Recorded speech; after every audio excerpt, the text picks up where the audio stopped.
It's Pete from Cheap Homesteading, and today we're going to be fixing up the 3-point hitch loader on my Massey 50. Last weekend we were cutting the property line and I must have hit a tree, and there probably was like hairline cracks anyways, and I finished it off.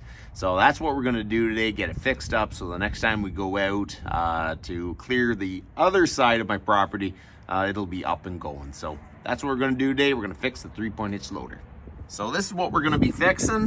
There is a lot of farmer weld right here. Someone didn't get much penetration on that weld and it broke. So we're going to grind it out the best we can.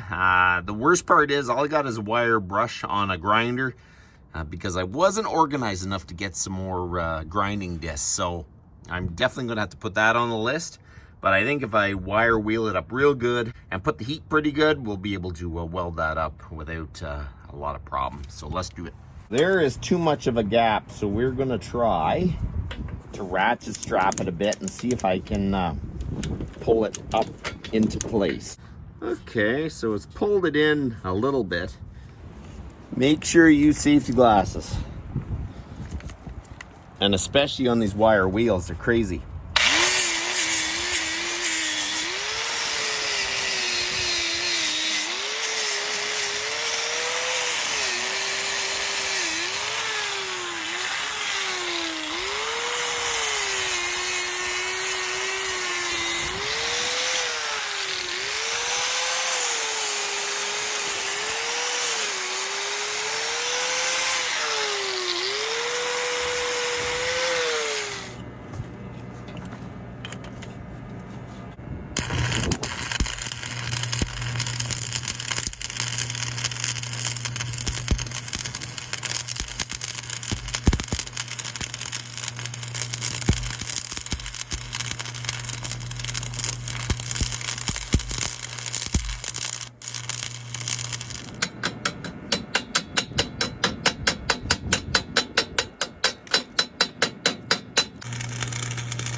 This side is going to go just a little bit easier because it's slanted down a bit. It's easier to lay weld.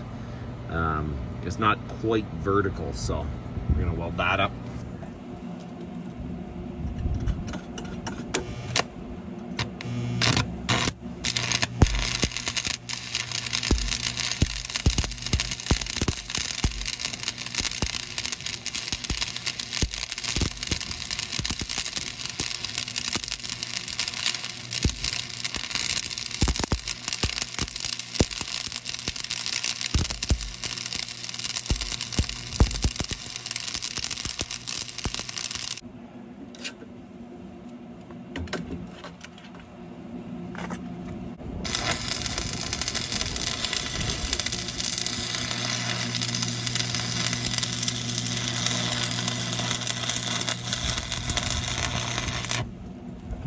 Okay, so she ain't perfect by any means, but that ain't falling off. That's what I can say.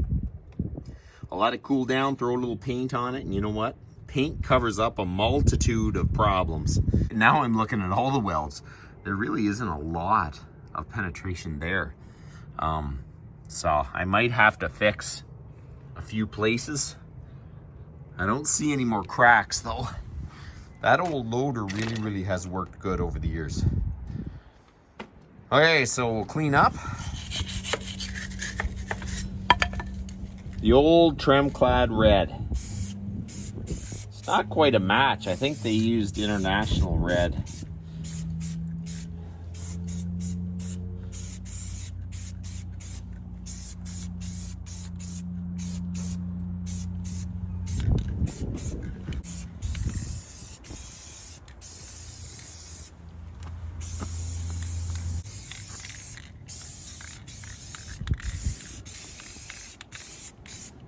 The loader is welded up, painted, ready to go.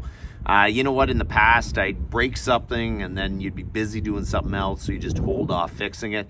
I've been kind of trying to change the way I do things. You break it, you try to fix it as quick as you can, because it just seems like when you need to use that the next time, it's just a more inconvenient time than just stopping right now and fixing it in the moment, you know. So that's what I've been trying to do.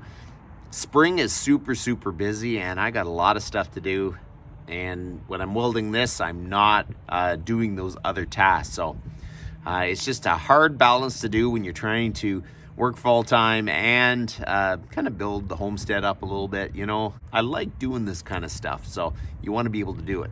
So there you go, it's off the list. It's ready to go the next time we need it. So that's about enough for today. You guys have a good one.